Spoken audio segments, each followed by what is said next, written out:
Hey, NAPC, I just wanted to give a couple thoughts about what happened yesterday at our nation's capital.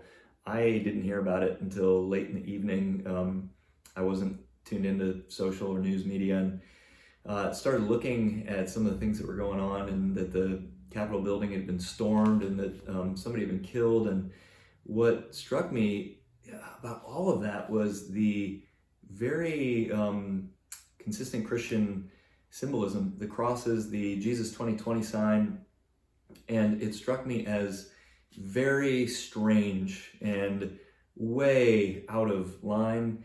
And I don't know if you've thought about this or if this matters to you at all, but I wanted to just offer a couple scriptures and then a reason why we should hope no matter what is coming. Because some people are saying, I don't know, is this going to signal the end of the American experiment, the end, the fall of the Republic?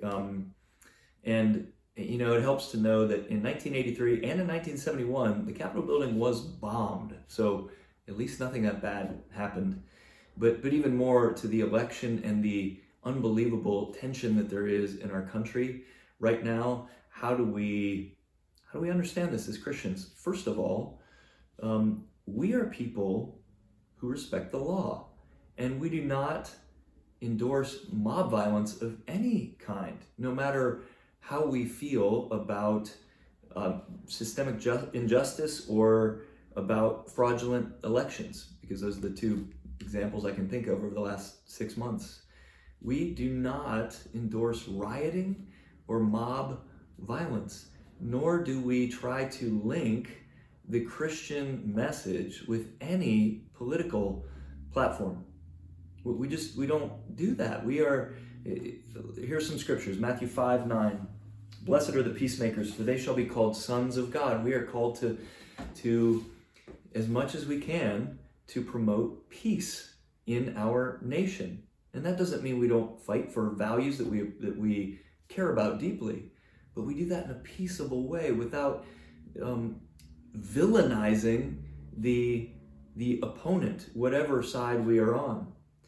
And we don't believe that Jesus came to establish a specific political platform. John 18:36, Jesus answered, "My kingdom is not of this world. If my kingdom were of this world, my servants would have been fighting that I might not be delivered over to the Jews. But my kingdom is not from this world." Jesus came to establish a spiritual kingdom that is advancing still, and it's advancing through his church by means of sharing the gospel and discipling people. That's how the kingdom is advancing. It is not tied to a political party of any kind. And then Romans 12:18, if possible, so far as it depends on you, live peaceably with all. We are called to live peaceably.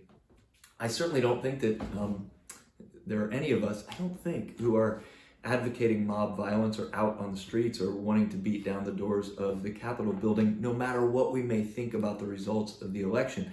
But I do know that there are some who are deeply distraught.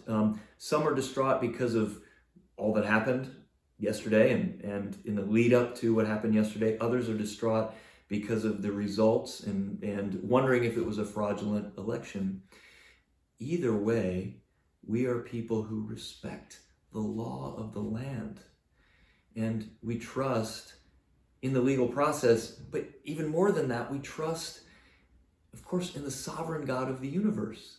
And so we work like crazy to see the result that our conscience leads us to work for, but then we trust that God is sovereign and we trust him with the results. And we use the weapons of abiding by the law and praying and reasoning and working within that structure of the law. And then the other thing, we want to trust in God's sovereignty, and we want to say explicitly that we have one king who we are ultimately loyal to, and that is King Jesus. And he is the king of the universe. And his kingdom is advancing, and one day he's going to return, and we will have a perfect political structure. So our hope is in the gospel. It is not in a political party.